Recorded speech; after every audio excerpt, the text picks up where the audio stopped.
आज शरद पूर्णिमा का पावन पर्व दिवस है।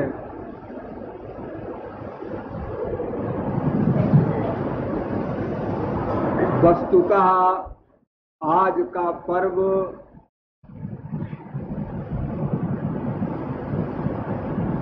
एक महीने में बड़ा पर्व है ऐसा नहीं, एक साल में बड़ा पर्व है ऐसा भी नहीं, एक युग में बड़ा पर्व है ऐसा भी नहीं, अपितु जब से सृष्टि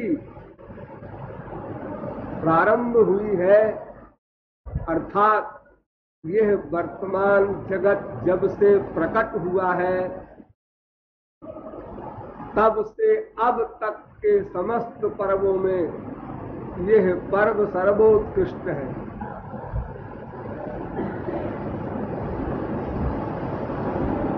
आप लोग कहेंगे इस पर्व में ऐसी क्या विशेष बात है? एक बात है इस पर्व में, जितने भी पर्व हमारे देश में हमारी संस्कृति में मनाए जाते हैं, उन सब पर्वों का संबंध स्पिरिचुअल होता है, आध्यात्मिक होता है। और आध्यात्मिक पर्व भी दो प्रकार के होते हैं।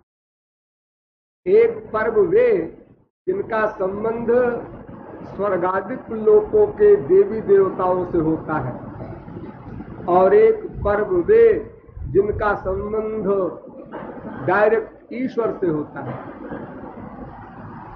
तो इस प्रकार ईश्वर के संबंध वाले पर्व महत्वपूर्ण है ही, किंतु इस आज के पर्व में क्या विशेष वैलक्षण्य है जो ईश्वरीय पर्वों में भी सर्वोत्कृष्ट बताया जा रहा है, ऐसा तर्क आप लोगों के मस्तिष्क में आ सकता है। किंतु ईश्वरीय पर्वों में भी अनेक अवतारों में अनेक प्रकार के पर्व मनाए जाते हैं, इसे आप लोग जानते हैं। किंतु उन समस्त अवतारों में क्या होता है, यदि इस पर विचार किया जाए तो केवल एक ही बात गोचरित होती है कि प्रत्येक अवतार में भगवान जीवों को आनंद देते हैं। भगवान प्रत्येक अवतार में जीवों को आनंद प्रदान करते हैं। समस्त अवतारों का प्रमुख उद्देश्य यही है। अब आनंद की मीमांसा जब आप करेंगे तो और गहराई में घुसकर यह समझना होगा कि जितने भी अवतार हुए हैं, उन अवतारों ने जो जो आनंद दिया है जीवों को, उन सभी आनंदों में सबसे अधिक आनंद किस अवतार ने दिया? वैसे तो मत्स्य, वाराह, कच्छप, नृसिंह आदि अनंत अवतार हुए हैं, उनमें 24 आप विशेष रूप से जानते हैं, 10 को और प्रमुख स्थान दिया गया है। उन 10 अवतारों में भी सर्वाधिक महत्व आप लोग रामकृष्ण अवतार को देते हैं, किंतु इन दोनों अवतारों में भी जीवों को अधिक आनंद देने का कार्य कृष्णावतार में ही हुआ। और यदि आप ये कहें कि कृष्णावतार भी तो बहुत बार हो चुका है, और आप तो सृष्टि काल से बता रहे हैं, अब तक का कोई भी इतना महत्वपूर्ण पर्व नहीं है। हाँ, उसमें भी एक बात है, श्री कृष्ण के समस्त अवतारों में यह महारास का पर्व नहीं मनाया गया। ये वैवस्वत मनवंतर के श्री कृष्णावतार में, अर्थात 5000 वर्ष पहले जो श्री कृष्णावतार हुआ, इसी में वो अंतिम महारास का रस दिया गया था। अतएव इस पर्व का महत्व सर्वाधिक बताया गया। डिटेल में न जाइए, अभी और विषय पर भी हल्का फुल्का प्रकाश डालना है। तो इस प्रकार आज का पर्व सर्वोत्कृष्ट है। अतएव इस पर्व के विषय में कुछ समझना अनिवार्य है। आज के दिन क्या हुआ था? भगवान ने कुछ किया था। भगवान को तो आप लोग जानते होंगे। वैसे तो सुप्रीम पावर को, परात्पर शक्ति को भगवान कहा जाता है, किंतु भगवान में भी अनेक भेद हैं। अतः आप पहले उन भेदों पर विचार कीजिए। वदन्ति यत् तत्त्वविदस्तत्त्वं यज्ञानमद्वयम् ब्रह्मेति परमात्मेति भगवानिति शब्दते। अर्थात उस परात्पर शक्ति के तीन रूप हैं, एक ब्रह्म, एक परमात्मा, एक भगवान। ब्रह्म, परमात्मा, भगवान, ये तीनों ही भगवान के ही स्वरूप है और अभिन्न है। अर्थात एक भगवान के ही तीन स्वरूप हैं। ब्रह्म किसे कहते हैं? जो कुछ न करता हो। आप लोग भगवान की परिभाषा में वेद से लेकर रामायण तक हजारों स्थान पर ये पढ़ते हैं, अनंतस्य आत्मा विश्वरूपो यह करता। यह ईश्वर अकर्ता है, कुछ नहीं करता। ना दत्ते कसिचित पापम न चैव सुकृतम विभु। भगवान कुछ नहीं करता, ऐसा भी आप पढ़ते हैं। और आप ये भी पढ़ते हैं, एको देव सर्वभूतेषु गूढ़ सर्वव्यापी सर्वभूतांतरात्मा कर्माध्यक्ष सर्वलोकाधिवासा साक्षी चेता केवलो निर्गुणस्य वेद। अर्थात वह भगवान कुछ नहीं करता, ऐसा नहीं, फिर वह प्रत्येक जीव के अंतःकरण में बैठकर उसके अनंत जन्मों के प्रत्येक क्षण के प्रत्येक संकल्प को नोट करता है। एक कर्म करने वाला हो गया भगवान, लेकिन केवल नोट करता है, डिस्टर्ब नहीं करता, बाधा नहीं करता, उससे और कोई मतलब नहीं, केवल नोट करता है, न्याय करता है, एज मुंसिफ इंसाफ करता है। और फिर आगे ये भी आप पढ़ते हैं, मां भजन्ति तुझे भक्त्या मैते तेषु चाप्यहम्। भगवान कहते हैं जो मेरे शरणागत होता है मैं उस पर विशेष कृपा करता हूं, रियायत करता हूं, दया करता हूं। तो कुछ न करने वाला भगवान नंबर एक, न्याय करने वाला भगवान नंबर दो, कृपा करने वाला भगवान नंबर तीन। ये तीन प्रकार का भगवान हुआ। भगवान तीन नहीं, भगवान का ये तीनों स्वरूप एक ही भगवान का है और परस्पर अभिन्न है। तो इन तीनों में आपको क्या पसंद है? जो कुछ नहीं करता उससे तो कोई संबंध ही स्थापित नहीं हो सकता, आपका कोई स्वार्थ ही हल नहीं हो सकता, क्योंकि वो कुछ करते ही नहीं। अब करने वाले में दो भगवान रह गए, एक न्यायकर्ता भगवान, एक कृपा करता भगवान। तो न्यायकर्ता भगवान हमारे लिए उपयुक्त है या नहीं, इस पर हम विचार कर लें। अगर वो उपयुक्त न होगा तो दूसरा जो बचा कृपा करता भगवान, वही हमारे उपयुक्त होगा। तो जो न्याय करता है उसका न्याय कैसा होता होगा? न्याय न्याय तो आप कॉमन सेंस से समझ सकते हैं। आपने अच्छा किया तो अच्छा फल उसने दे दिया, बुरा किया तो बुरा फल दे दिया। आप कहेंगे इसमें भगवान का क्या कमाल है, ये तो हमने किया तो हमको मिला। हाँ बिल्कुल ठीक है, लेकिन आपने जो कुछ किया अच्छा या बुरा वो कर्म था ना? हाँ कर्म था। जैसे आपने किसी को रोटी खिला दी, किसी को कुछ दान दे दिया, कर्म है ना? हाँ कर्म है। ये जड़ है कि चैतन्य? जड़ है। तो कर्म जड़ है, वो अपने आप फल कैसे बन जाता? अगर भगवान कृपा न करते, ये रियायत न करते कि भाई तुम लोग कर्म करो, तुम लोग तो कुछ जानते नहीं कि अच्छा क्या है बुरा क्या है, और अगर जान भी जाओ अच्छा क्या है बुरा क्या है, तो तुम अनंत जन्मों के कर्मों को कैसे जानोगे? उसको तो मैं जानता हूं। जन्मानि मे व्यतीतानि बहूनि तव चार्जुन तान्यहं वेद सर्वाणि न त्वं वेत्थ परन्तप। भगवान ने अर्जुन से कहा कि तेरे भी अनंत जन्म बीत चुके और मैं भी तेरे पीछे पीछे चल रहा हूं।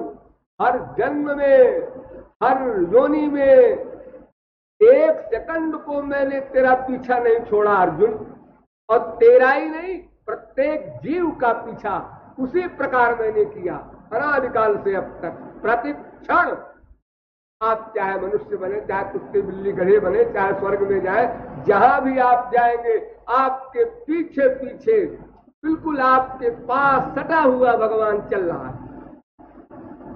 यही राज, यही रहस्य अगर कोई जान ले तो उसे कुछ जानना शेष नहीं, कुछ पाना शेष नहीं।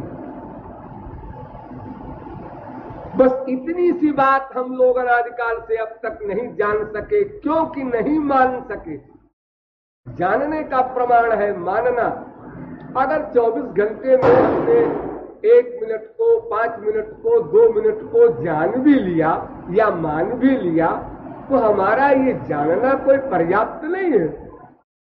यानी हम 10 मिनट को, 5 मिनट को अगर कहीं आस्तिक भी बन गए, भगवान को हमने जान भी लिया, मान भी लिया, तो इससे हमारा मानना ऐसा नहीं है जो सदा के लिए माना जाए। जैसे हम अपने एक फिजिकल पिता को मानते हैं, ये हमारा पिता है, अच्छा है बुरा है, जो है बाप यही है। अब हम दूसरे को बाप नहीं सोच सकते।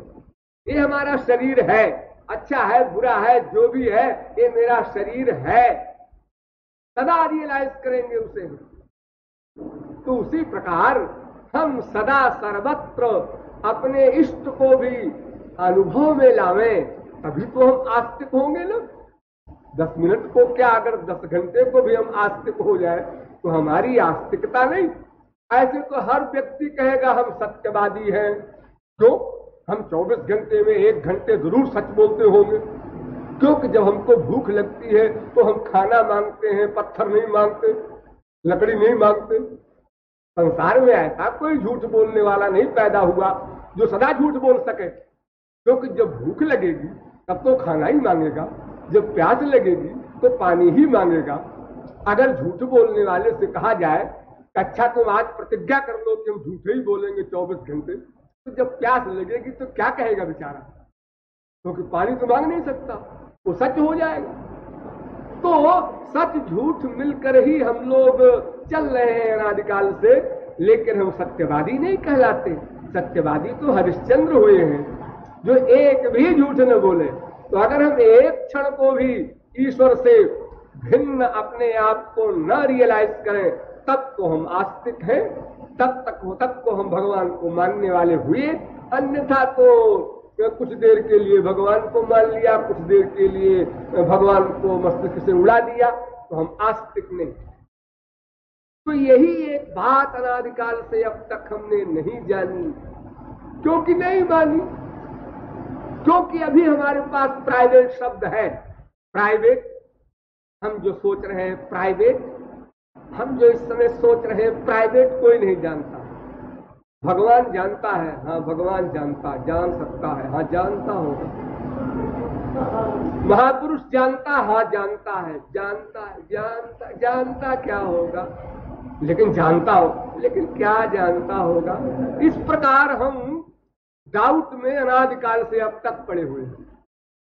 ये पक्का, ये श्योरिटी नहीं है। हाँ वो सदा जानता है, सदा नोट करता है। इसलिए प्राइवेट शब्द अपनी खोपड़ी से निकाल फेंको। प्राइवेट नहीं है कुछ भी हमारा, क्योंकि जब वो संकल्प नोट करता है तो क्रिया कौन सी प्राइवेट होगी, क्योंकि क्रिया तो बहुत बाद में होती है। पहले संकल्प होता है, फिर चेष्टा। ज्ञानजन्या भवेद इच्छा, ही इच्छाजन्या भवेद कृति, कृतिजन्या भवेद चेष्टा, चेष्टाजन्या क्रियोच्यते। अरे पहले किसी वस्तु का ज्ञान होता है, फिर उसकी इच्छा होती है, फिर उसके बाद कृति होती है, संकल्प होता है, फिर उसके बाद चेष्टा होती है, फिर उसके बाद क्रिया होती है, तब संसार देखता है। लेकिन जो प्राइवेट सोचते हैं, ऊपर से मुस्कुराते रहते हैं, भीतर से गुस्सा आ रहा है, आप इसे संसार कैसे जानेगा?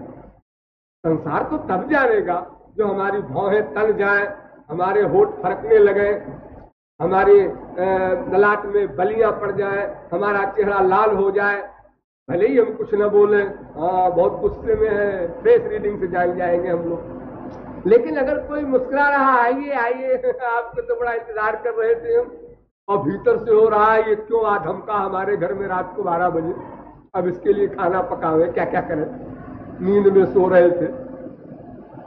तो देखो संसार में बहिरंग व्यवहार से ही हम भीतर के भावों को जान सकते हैं, लेकिन ईश्वर कहता है हम बहिरंग व्यवहार नोट ही नहीं करते, हमारे पास फालतू समय नहीं।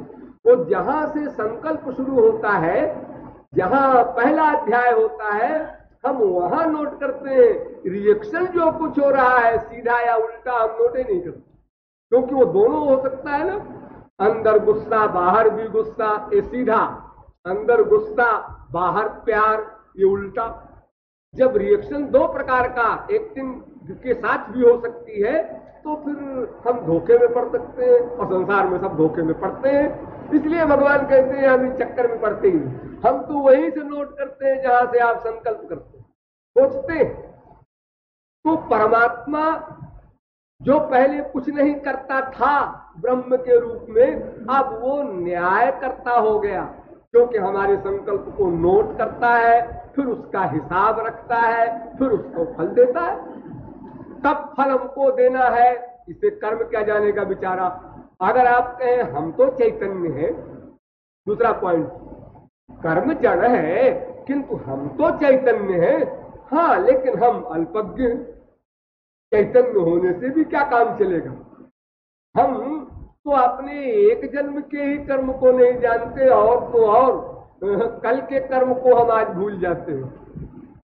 अभी अभी 10 मिनट पहले मैंने किसी को आज्ञा दी ऐसा जाओ करो, इसी 10 मिनट के बीच में कोई और बात करने लगा और भूल गया।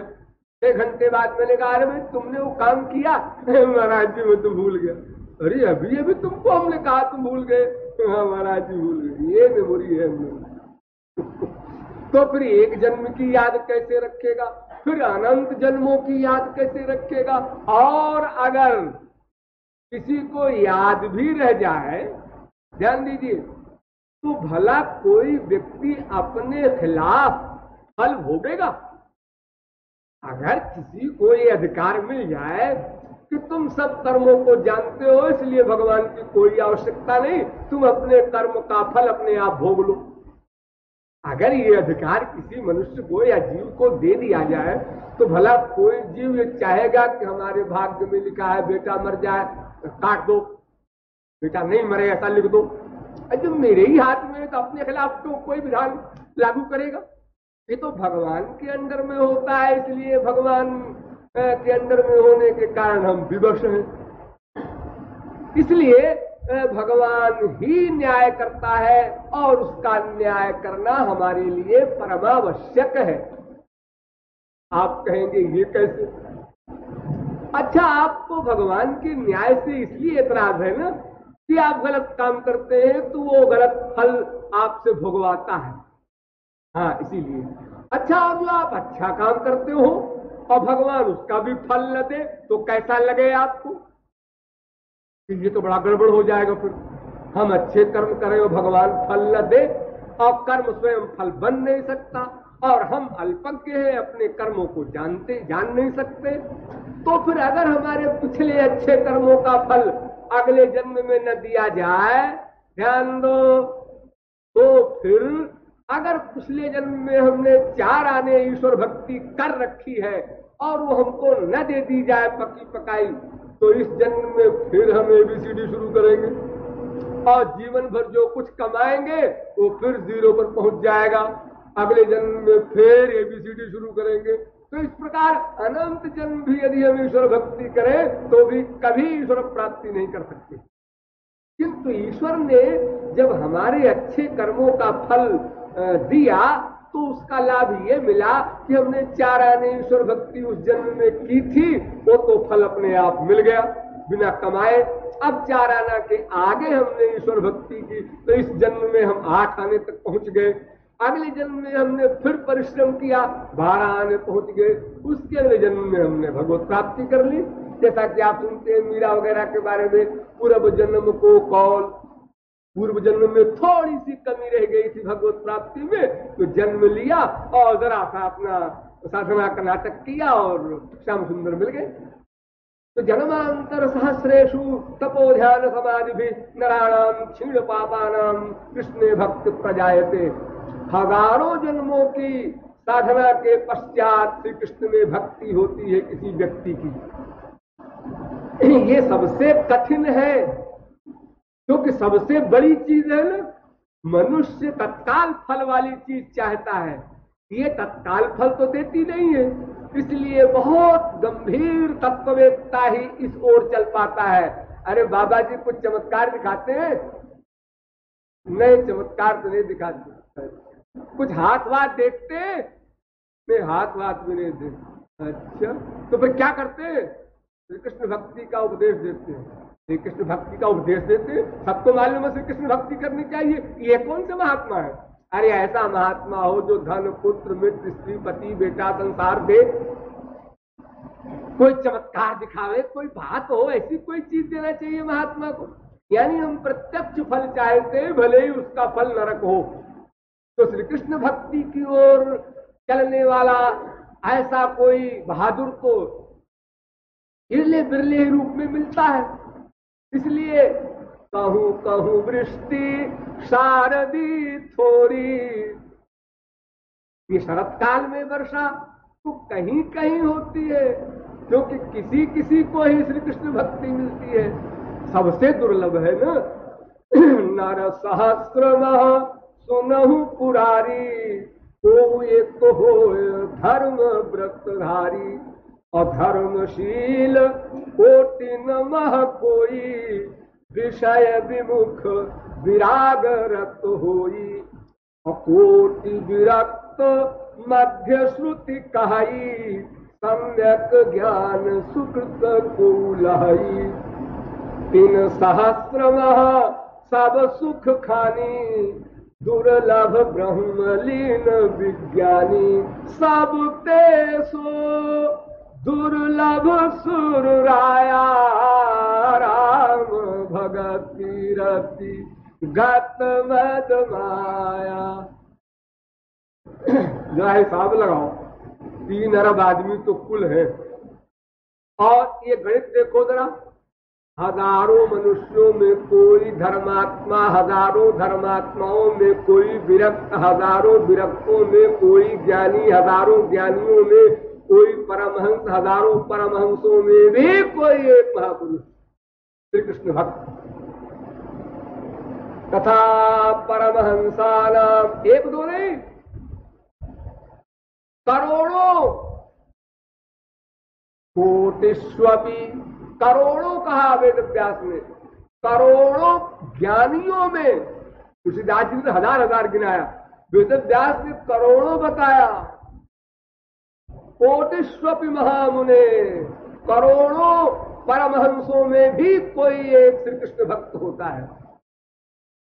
क्योंकि ये साधन साध्य नहीं, और चीजें तो साधना करके, मेहनत करके, चैलेंज के साथ प्राप्त की जा सकती हैं। जितनी तगड़ी मेहनत करेगा कोई उतनी बड़ी चीज पालेगा। अणिमा लघिमा गरिमा सिद्धियां निधियां मोक्ष तक। लेकिन श्री कृष्ण भक्ति के लिए शास्त्रों ने लिखा ये साधन औघैरना संगैरलभ्या सुचिरादपि। भक्त सामर्थ्य सिंधु में लिखा कि अनंत निष्काम साधनाओं से भी श्री कृष्ण भक्ति नहीं मिल सकती। निष्काम साधनाओं से, और एक दो नहीं, अनंत साधन औघै रना संगै, अनासक्ति युक्त। और करोड़ों युग कोई साधना करे वो भी नहीं मिल सकती। इसलिए सबसे दुर्लभ वस्तु ये श्री कृष्ण भक्ति है। तो ये तो इन्हें की देखो मिलेगी ही। तो यदि भगवान हमको अपनी श्री कृष्ण भक्ति का फल हर जन्म में न देते जाते तो आप लोग घर छोड़कर यहाँ गांव में इस प्रकार शारीरिक कष्ट सहकर कैसे आते रहते। अरे कितने यहाँ पर लखपति लोग बैठे हैं, बड़ी बड़ी हवेलियां हैं, कारें हैं, कोठियां हैं, अपने घरों में हर प्रकार का आराम है। गरीब से गरीब के घर में भी अपनी खाट तो है ही, छोटी से ही। अपने मन का खाना तो गरीब भी खाता ही है। आज जरा भाई मसालेदार हो, आज जरा मिर्चादार हो, आज जरा कोपड़ादार हो। और हम यहाँ जब आए हैं तो भाई जो कुछ सबके लिए खाना बना है वही खाना पड़ेगा। अपने घर में आपकी जब इच्छा हुई 8 बजे, 9 बजे, 10 बजे मेम साहब से कहा सुनो जी मैं सो रहा हूं, मुझे थकावट है, नींद आ रही है, ऐसे मूड हो रहा है सोने का, सो गए, कौन बोलने वाला है। और यहाँ पर कृपालु बैठे हैं, आप झपकी 11 बजे खबरदार खड़े हो जाओ रात भर के लिए। ये सब बात जो आप सहने यहाँ पर आए हैं तो एक जन्म की कमाई नहीं है। ये जन्मांतर सहस्रेशु, ये हजारों जन्मों की कमाई है। अरे मेरी बात तो कई लाख व्यक्तियों ने, लगभग करोड़ों के पास पहुंच गया होगा मामला, जिन्होंने सुना होगा मेरी स्पीच इंडिया में इतने वर्षों में। लेकिन इतने ही लोग यहाँ पर आए। ठीक है कुछ लोगों की मजबूरी भी होगी, लेकिन बाकी लोग क्यों नहीं आए। भाई मनगढ़ में तो जरा ये भी सुविधा नहीं है, वो भी सुविधा नहीं है, साहब बोल भी नहीं सकते, साहब बड़ा बड़ा कठिन है वहां। तो साहब कोई योगी तपस्वी जा सकता है, हम गृहस्थी आदमी है, हमारे बस का नहीं। हम तो सुन के घबरा गए। आप महाराज जी के शिष्यों ने सुनाया ऐसा ऐसा होता है, मेरे तो कान खड़े हो गए। तो इतना अनुराग जिसका, इतना संस्कार जिसका, पहले जन्मों का एक कमाया हुआ होगा, वही तो इस प्रकार से यहाँ आकर के श्री कृष्ण प्रेम के लिए प्रयत्नशील होगा। इसलिए यदि भगवान फल न देते तो फिर अच्छे कर्म का भी न देते, तो फिर श्री कृष्ण भक्ति का भी न देते, तो फिर ये अनंत जन्मों की कमाई का फल पाकर जो आज हम यहाँ पहुंचे हैं ये हमें कुछ न मिलता। और हम वही के वही फिर जीरो में गुणा करो, 0 से बराबर 0, 0 गुणे 1 बराबर 0, 0 गुणे लाख बराबर 0। हर जन्म में हम परिश्रम करते और मरने के बाद 0/100 हो जाते। इसलिए भगवान ने जो न्याय भी किया और हमारे कर्मों का फल दिया, तो अच्छे कर्मों के फल पाने के कारण ही हम आगे बढ़ते जाते हैं। हमने अगर यूपी में या हमने प्रतापगढ़ में हाई स्कूल पास किया है, अब हमें लखनऊ जाना है, वहां इंटर में दाखिला मिल जाएगा, और उसके बाद फिर आगरा जाना है, वहां बीए में दाखिला मिल जाएगा। एक आदमी 10 जगह पढ़ सकता है। और अगर ये होता है कि हाई स्कूल आपने प्रतापगढ़ में पास किया है, अब आप लखनऊ आ गए साहब, यहाँ तो साहब फिर से पढ़िए ABCD दर्जाएब से, तो बेचारा हो सदा यही करता रहेगा, हर जन्म में उसको ABCD पढ़नी पड़ेगी।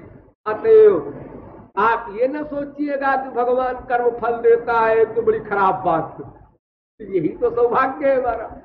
लेकिन आप ये कह सकते हैं कि जो खराब कर्मों का फल देता है वो खराब बात है। तो पहली बात तो कि अगर भगवान फल न देगा तो दोनों का न देगा, और अगर देगा तो दोनों का देगा। आपको जो पसंद हो चुन लो। अगर वो न देगा तो फिर श्री कृष्ण भक्ति वाला फल भी न देगा। कितना बड़ा लॉस करेंगे आप। और फिर एक बात और है इसके आगे, तो जो वो बुरे कर्मों का फल देता है, ये तो और भी बड़ा सौभाग्य है। तो अगर वो हमारे बुरे कर्मों का फल हमको न दे तो हमारी हालत इस समय तो ये है कि हम श्री कृष्ण भक्ति में 4 घंटे 6 घंटे भी डेली नहीं दे पाते, और अगर संसार के दुख हमको न मिलते तो फिर भगवान का नाम सुनकर हम हिरण्यकशिपु की तरह हंस देते।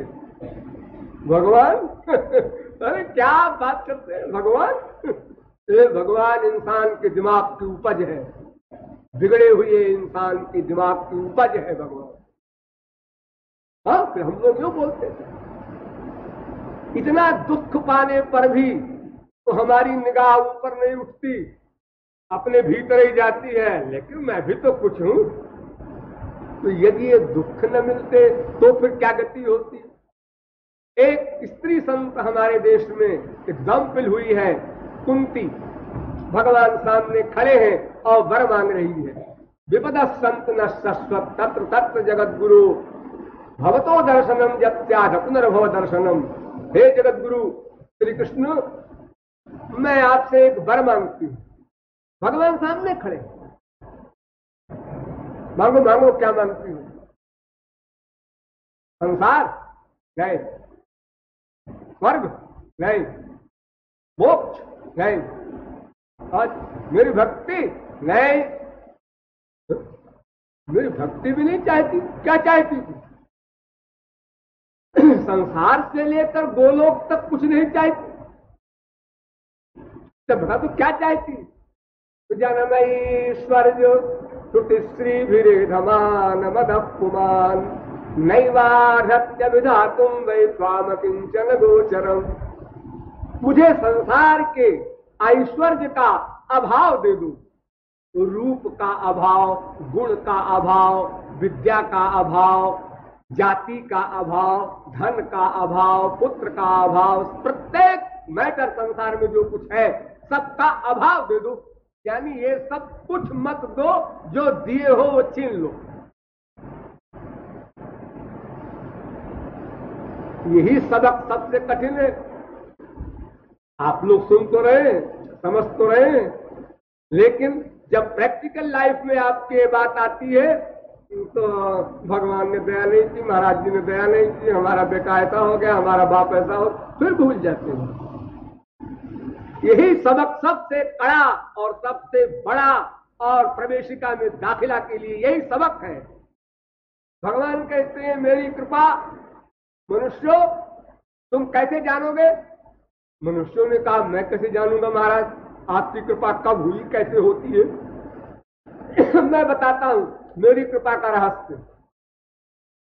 क्या संभ्रंशयामि संपद्यो जस्य चेच्छाम्य अनुग्रहम्। मैं जिस पर कृपा करता हूं उसकी सांसारिक संपत्ति छीन लेता हूं। सांसारिक वैभव, रूप, गुण, बल, बुद्धि, धन, सब कुछ जितना भी संसार है ये मैं छीन लेता हूं। जिसका छीनू समझ लेना कृपा हो रही है। तो अब हम अगर संसार मांगते हैं भगवान से तो इसका मतलब कोप चाहते हैं भगवान का, और अगर कोप नहीं चाहते तो कम से कम कृपा नहीं चाहते। तो इस प्रकार यदि हमें भगवान अपने ही कर्म के अनुसार, यानी हमारे ही कर्म है उसके अनुसार अगर बुरे कर्मों का फल देता है तो वो हमारे लिए सौभाग्य है, दुर्भाग्य नहीं। अच्छा है हमारे भाग्य में अमुक अमुक वैभव नहीं लिखा था, वरना मेरा क्या हाल होता। ग्रह गृहीत पुनि बात बस तापुनि बीछी मारो और ताही पियाई बारुणी तो कहिए कहा उपचार। एक तो बंदर स्वभाव से चंचल, उसी को पिला दो शराब, क्या हाल होगा। फिर उसी को लग जाए भूत, अब क्या हाल होगा? फिर उसी को मार दे बिच्छू डंक, अब क्या हाल होगा? और उसी को हिस्टीरिया का हो जाए दौरा, अब क्या हाल होगा? उस बंदर की चंचलता की क्या सीमा होगी? तो उसी प्रकार हम लोग जब नथिंग है, कुछ भी हमारे पास नहीं है, तब तो हम लोग शीशे में मुंह देख कर विभोर होते हैं। प्राप्त थोड़े से वर्षे गर्द भी चाप कराए थे। 16 वर्ष की उम्र होने पर लड़के लड़की भले ही वो गधे और गधी हो, अपने को अप्सरा और देवता मानने लगते हैं, ऐठ के चलने लगते हैं, सब चीज उनकी बदल जाती है। वो भोला सा बच्चा एकदम बदल गया। क्या क्या आइडियाज, हर एक हरकत में उसके क्या क्या चीजें नई नई पैदा हो गई अहंकार की। यौवनम, धन संपत्ति, प्रभुत्वम, अविवेकिता, इन संसारी वैभवों में 4 चीज प्रमुख चुना संतों ने। 4 प्रमुख चीज। एक तो यौवनम, युवावस्था, कोई चीज न हो किसी के पास, लेकिन युवावस्था खाली है, बस उसको दिमाग खराब करने के लिए बहुत बड़ा सामान मिल गया। कुछ नहीं है, बेपढ़ा लिखा है, शक्ल नहीं, अकल नहीं, पैसा नहीं, सब कुछ नहीं, लेकिन खाली शरीर उसका युवावस्था का है। क्या बकता है, करके घुर्राता है सीना तान करके, क्या बकता है। एक युवावस्था से ही वो नशे में हो गया। और फिर धन संपत्ति ही, और संसार की संपत्ति भी उसके पास हो जाए, अगर कहीं भाई में संसार का वैभव मिल जाए, पोस्ट मिल जाए कोई, और फिर प्रभुत्वम, वो पोस्ट मिलने के बाद भी मूर्खता भी हो साथ में, विवेक न हो शास्त्र वेद का, अपनी कॉमन सेंस से ही सब निश्चय करता हो। तो ये 4 चीजें प्रमुख है डेंजर की, और जिसमें 2 इकट्ठी हो जाए, 3, 4, इनमें एक ही वस्तु सर्वनाश के लिए पर्याप्त है, सावधान रहने की आवश्यकता है। तो बताओ, यहां जितने बैठे हैं इसमें तो आधे कम से कम युवावस्था वाले हैं, और 1/4 पैसे वाले भी हैं, कई नशे हैं, इसके बावजूद यहां तक आए हैं।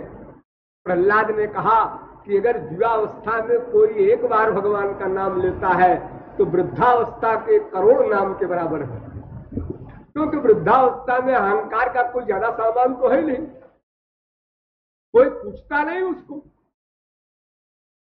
परिवार वाले भी कोई सम्मान नहीं करते, बैठे रहो बुड्ढे, तो रोटी खा, हो गया, बहस नहीं करो। तो वो हो, अब पोस्ट भी छिन गई, कलेक्टर साहब थे, कमिश्नर साहब थे, जज साहब से रिटायर हो गए, अब उनको कोई नहीं पूछता, तो वो भगवान नाम लेता है तो कोई आश्चर्य नहीं। लेकिन जिसमें ये सब नशे वाली चीजें हैं और फिर भी वो ईश्वर की ओर मुखातिब होता है, ये बहुत बड़ा कमाल है।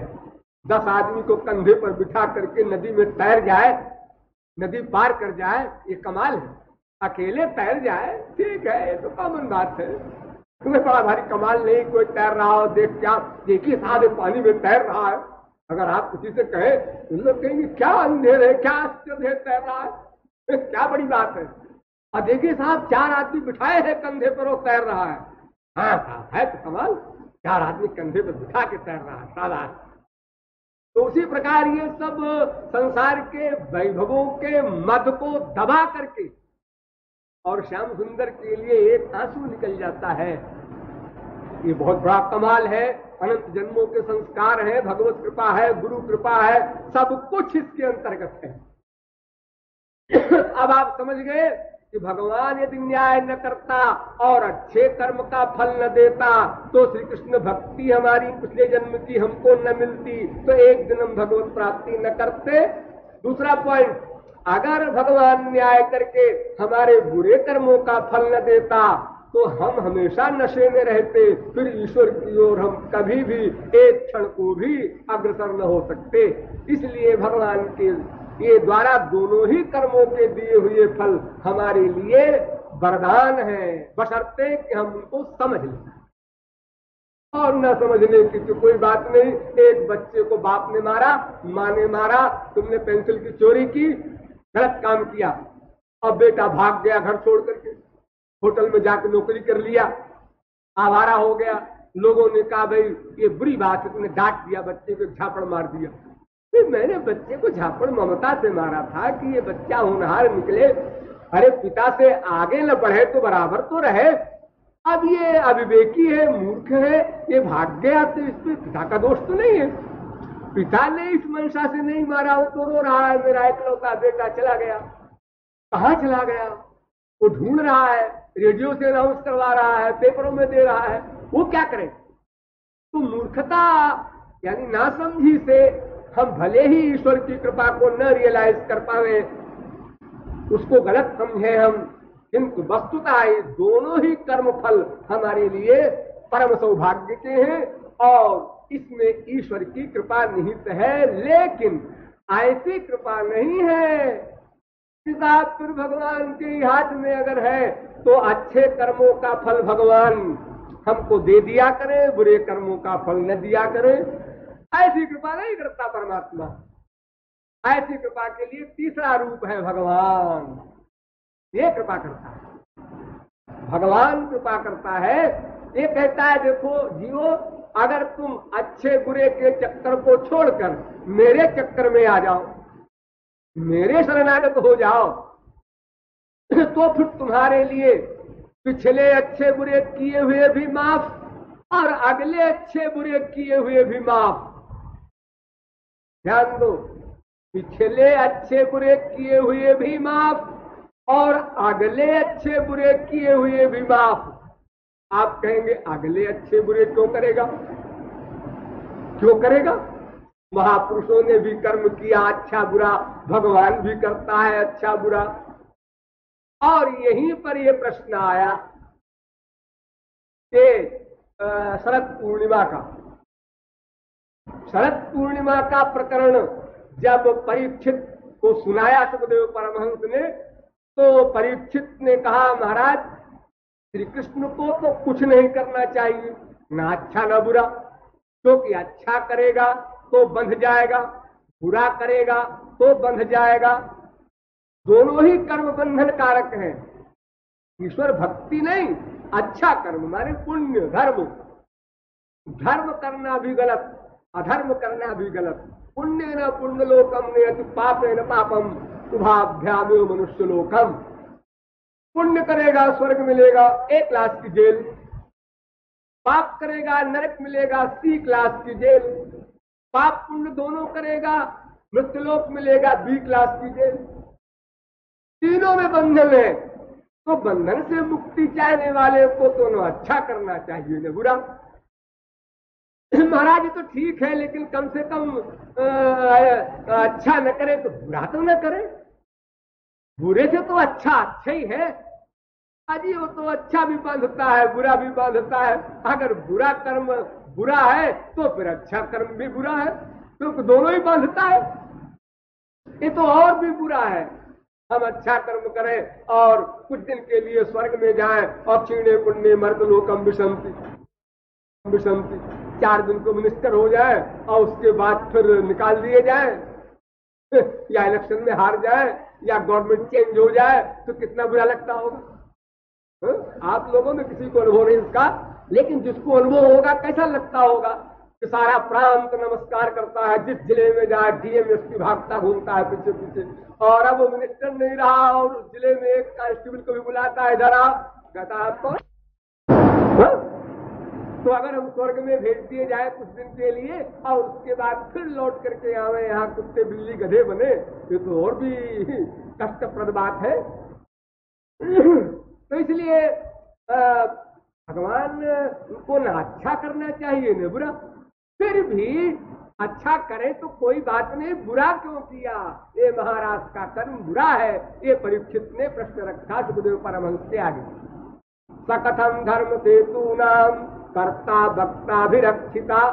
और धर्म के वे ही वक्ता है वेद में, वे ही कर्ता है और वे ही संरक्षक है और वे ही अधर्म कर रहे हैं। ये प्रश्न है सुखदेव परमहंस के सामने परीक्षित का सारी भागवत में। परीक्षित से सुखदेव परमहंस ने कहा, हाँ तुम किस दृष्टिकोण से कह रहे हो कि श्री कृष्ण ने गलत किया? किस दृष्टिकोण से? हमारे संसार में लोग खराब कहते हैं जिस कर्म को, दूसरे की स्त्री के गले में हाथ डाल करके भगवान नाच रहे हैं, इसको हमारे यहाँ संसार में खराब कहते हैं। बस ये हमारा पैमाना है।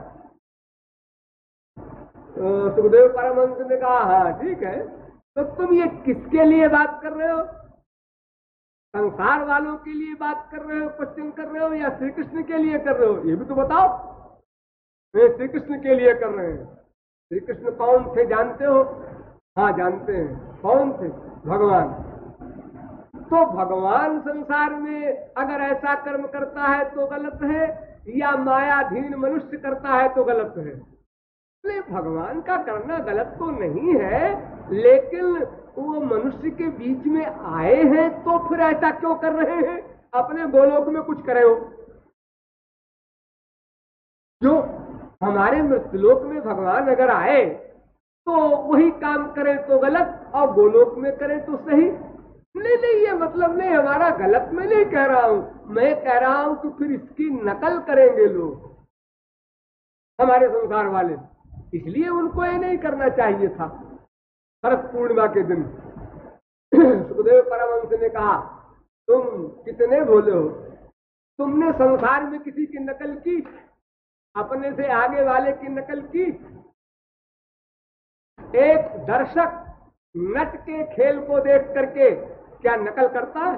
अपने घर में जाकर के वो भी रस्सी बांधे 500 फुट की ऊंचाई पर, और वो भी रस्सी पर चले, ऐसा किसी ने किया? और अगर किया तो मरा होगा। क्या नट ने अनाउंस किया था कि देखिए भाइयों, जो मैं कर रहा हूं ये आप लोग भी जाके अपने घरों में कीजिए, इसी प्रकार रस्सी बांध दीजिए और उसके ऊपर दौड़िए? और अगर नट ने कहा भी कहीं हो, कपटी ने, तो लोग हंसे होंगे, अरे भैया तुमने कितने साल मेहनत की है? 30 साल। तो मुझसे कह रहे हो कि अभी चलो? अरे अगर मुझको चलना भी होगा तो मैं 30 साल तुम्हारी तरह पहले परिश्रम करके उस लेवल पर जाऊं? ऐसे कैसे मैं नकल करूंगा?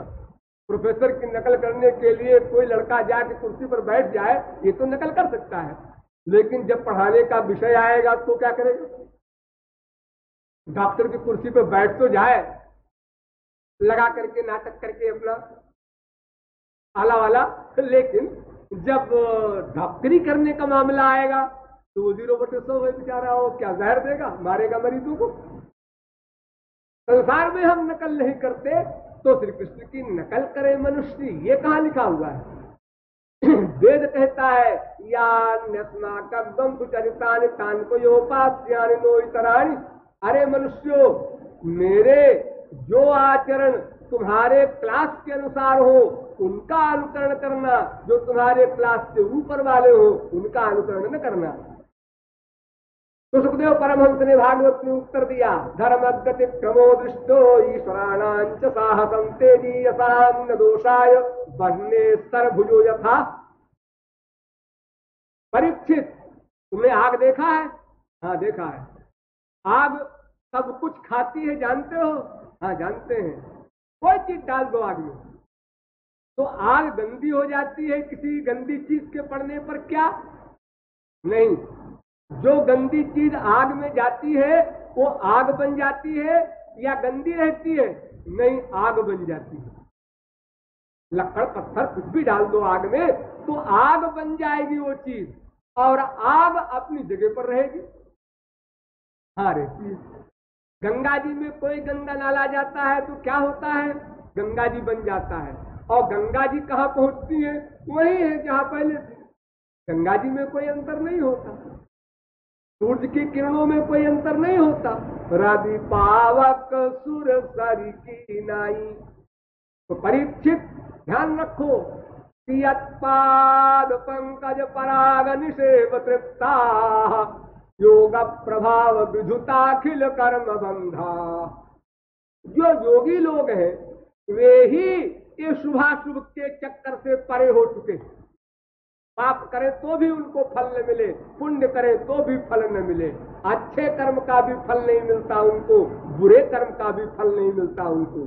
ये योगी ही कर लेता है, फिर उनसे आगे है भक्त, फिर उनसे आगे है भगवान, या उन्हीं के बराबर धर लो कम से कम। तो यत्पाद पंकज पराग निषेव तृप्ता योग प्रभाव विधुताखिल कर्म बंधा स्वैरम चरंति मुनयोपि न नहीं जमाना। वे बंधन में नहीं आते, वे शास्त्र वेद के कानून के अंतर्गत नहीं आते। तो तस्येच्छयात् वपुषः कुत एव बंधा। फिर जो अपनी इच्छा से शरीर धारण कर रहा है, उस परमात्मा के लिए कौन सा बंधन है, कौन सा आप कानून बना रहे हैं? परीक्षित क्या बोल रहे हो? भगवान के लिए शब्द क्यों है? और जहां तक अनुकरण का प्रश्न है, नहीं महाराज मैं कोई आक्षेप नहीं कर रहा हूं, भगवान के लिए सब सही है, लेकिन मैं केवल ये कह रहा हूं लोग अनुकरण करेंगे, लोग अनुकरण करेंगे। अनुकरण करने के लिए शास्त्र वेद नहीं कहता, फिर भी लोग करेंगे तो इसकी क्या, किसकी जिम्मेदारी? क्या करें? गलत काम कोई करता है, अगर लॉ को नहीं पढ़ता है, स्पिरिचुअल लॉ, वेद, शास्त्र, पुराण, उसमें जो आदेश दिए हैं भगवान ने, ईश्वराणाम वचः सत्यम, महापुरुष और भगवान का वाक्य मानना है, उनका आचरण नहीं तुमको करना है। उसकी एग्जाम्पल दिया, देखो शंकर जी ने हालाहल विष पी लिया और मरे नहीं, एक डिग्री मिल गई, नीलकंठ।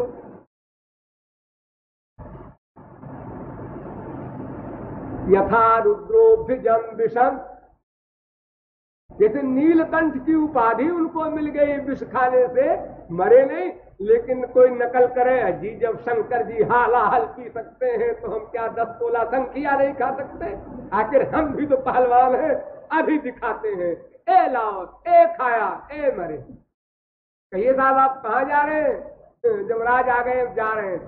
तो आप तो नकल कर रहे थे शंकर जी, वो तो हालाहल विष बहुत बड़ी बात है, आप तो साधारण विष से ही मर गए। जी हाँ, मैंने कहा मैं भी नकल करके देखूं। नकल करने का शास्त्र आदेश नहीं देता, तुमको तो एक दर्जा आगे भी नहीं कोई दाखिला दे सकता है स्कूल में। सर्टिफिकेट दिखाओ 5वें का, 6ठे में दाखिला होगा, दिखाओ 10वें का तो 11वें में दाखिला होगा। ऐसा नहीं संसार में होता, जब एक दर्जा आगे का तुमको दाखिला नहीं मिलता तो तुम ABCD जानते नहीं, और वो डिलीट के भी आगे जो अंतिम टॉप पर है उसकी नकल करोगे तो क्या गति होगी तुम्हारी? अरे भाई देखो, एक पहलवान जो अपने ऊपर पुहनियों से कहता है मारो, और 4 आदमी मार रहे हैं पुहनी से उसको, और कह रहा हाँ अच्छा लग रहा है, लेकिन अगर तुरंत के पैदा हुए बच्चे से भी तुम यही कमाल करो, यही दिखाओ, उसको भी हमारा बच्चा पहलवान बने, इसको भी हम मार के पहलवान बनाएंगे, जो पहलवान नहीं बनेगा वो नरकवान बन जाएगा, यमराज का वो हो जाएगा अपना अतिथि। उसको तो धीरे धीरे, पहले माँ धीरे से उपटन लगाती है, फिर और धीरे से अधिक ताकत लगा के तेल लगाती है, फिर और आगे करते करते जब जाके कोई पहलवान बना है इतने साल के परिश्रम से। अरे मामूली व्यायाम अगर आप लोग कहीं कर लीजिए, 1000 बैठक कर लीजिए एक दिन में, तो अस्पताल जाना पड़ जाएगा आप लोगों को। तो फिर बड़ी बड़ी बात तो जाने दीजिए। हम लोग जो 12 महीने कसरत करते हैं, कभी छोड़ देते हैं बुखार उखार में 10 दिन, और फिर शुरू करते हैं तो 2-3 दिन दर्द होता है हम लोगों को, जिसका जीवन बीत गया व्यायाम करते हुए। तो अगर भला बताओ कोई अपनी शक्ति से अधिक, और वो भी अनंत शक्तिमान तक जाने की चेष्टा करेगा तो क्या गति होगी? तो परीक्षित ने कहा महाराज, हम दुनिया में सुने थे ऐसे कि बड़ों की नकल करनी चाहिए। बड़ों की नकल का मतलब ये होता है परीक्षित कि वे हमारे लिए आदर्श हैं, वे हमारी कक्षा के अनुसार जो हमारे लिए निर्धारित करें। महाजनों ये न गतस्तपंथा, जिस मार्ग से होकर वे लोग जाकर महापुरुष बने हैं, उस मार्ग से होकर हम उसी प्रकार सीढ़ी दर सीढ़ी जाए, एक पहली सीढ़ी पर पैर रखे, एक आखिरी सीढ़ी पर पैर रखने का दुस्साहस करेंगे तो गेंद की तरह सिर के बल चले आएंगे नीचे को। वो तो सीढ़ी सीढ़ी उतरना होगा, सीढ़ी सीढ़ी चढ़ना होगा, उस नियम के अनुसार चलना होगा। तो इस प्रकार भगवान ने जीवों के कल्याण के लिए विशेष कृपा की और उन कृपाओं में भगवत प्राप्ति से लेकर अंतिम महाराज तक कृपाएं हैं। भगवान के दर्शन हो जाना ये पहली कृपा, और महाराज मिलना अंतिम कृपा। इसके आगे कोई कृपा नहीं। इस महाराज के आगे केवल एक सीट और है, लेकिन वो किशोरी जी की ही रिजर्व है, वहां कोई जीव नहीं जा सकता। वो महाभाव दिव्योन्माद की अवस्था है, वहां किसी जीव की गति नहीं। जीव की अंतिम गति जो है वो महारास ही है, जो आज के दिन वृंदावन में संपादित हुई थी। महारास क्या है? जब ईश्वर प्राप्ति ये जो पहली कक्षा है, इसी के बारे में वेद मूक हो जाता है। ईश्वर के दर्शन से क्या मिलता है? आनंद। और महाराज में क्या मिलता है? आनंद। इन दोनों में अंतर क्या है? जो कोई उत्तर नहीं। बोलने के लिए तमाम बोलते हैं आपको हम, प्रेमा भक्ति, स्नेह भक्ति, मान भक्ति, प्रणय भक्ति, राग भक्ति, अनुराग भक्ति, भावावेश भक्ति, आप तो सुनते जाइए कान, लेकिन आपका अनुभव तो नहीं है कुछ, आप समझ तो नहीं सकते उसको कि इन दोनों में क्या अंतर। फिर उसके ऊंचे वाले, अरे जब ईश्वर की प्राप्ति ही हो रही है तो उसमें भी इतना सारा अंतर क्यों है? किंतु वो है, वो एक इतनी बारीक बात है जहां सरस्वती बृहस्पति नहीं जा सकते, और जो शब्दों की गति से परे है। बस संक्षेप में इतना ही समझ लीजिए कि जीव को ईश्वर की ओर से जो आनंद दिया जाता है, उस आनंद की, उस रस की अंतिम सीमा है राम। और वो इसीलिए सिद्ध महापुरुषों में, यानी भगवत प्राप्त श्री कृष्ण भक्तों में भी किसी को मिलता है।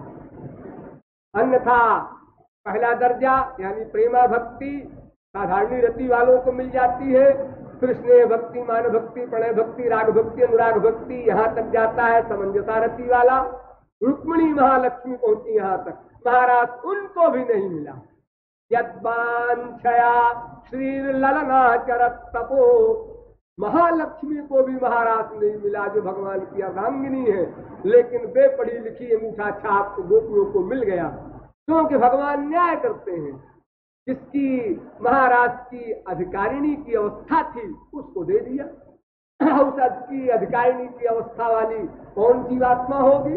बस दो शर्त है, माधुर्य भाव की उपासना प्लस निष्काम, श्याम सुंदर की इच्छा में ही इच्छा रख करके अपना जीवन समर्पित करना, अपनी कोई इच्छा न रखना। बस यह एक लक्ष्य इतना कठिन और इतना सरल दोनों है, क्योंकि इसमें अपनी बुद्धि लगाने की आवश्यकता नहीं। सरल इसलिए क्योंकि हम बुद्धि लगाते हैं ना, लगाने में परिश्रम पड़ता है, ऐसे बुद्धि नहीं लगाना है। उनकी जैसी तो बुद्धि न लगाने से ये लाभ हुआ कि गलत बुद्धि लगती, तर्क वितर्क कुतर्क होता, संशय होता, नामापराध होता, सर्वनाश हो जाता। अब जब हम सरेंडर हो गया बुद्धि का, बुद्धि की शरणागति हो गई, अपनी बुद्धि लगाने का हमसे कोई संबंध नहीं रहा। उनकी इच्छा में इच्छा निश्चिंत, छोटा सा बच्चा माँ की गोद में निश्चिंत, अपनी बुद्धि नहीं लगाता, तो माँ बड़े ढंग से नहलाती धुलाती और सब चीज ठीक ठीक करती है। फिर वो सर्वशक्तिमान माँ है, सर्वज्ञ माँ है, सर्वद्रष्टा माँ है, सर्वनियंता माँ है, फिर वहां गड़बड़ी कैसे होगी? इसलिए इन दोनों बातों को लक्ष्य में रख करके हमें उसी गोपी भाव की सीट को प्राप्त करने के लिए साधना करना है, और उसी लक्ष्य से आप लोग यहाँ आकर साधना कर रहे हैं। उस साधना में बहुत सी बारीकियां हैं, बहुत सी बातें हैं समझने की, जो यहाँ पर समय समय पर आपको समझाई जाएंगी डिटेल में, तब आपको और विशेष लाभ मिल सकेगा। शेष फिर बोलिए वृंदावन बिहारी लाल की।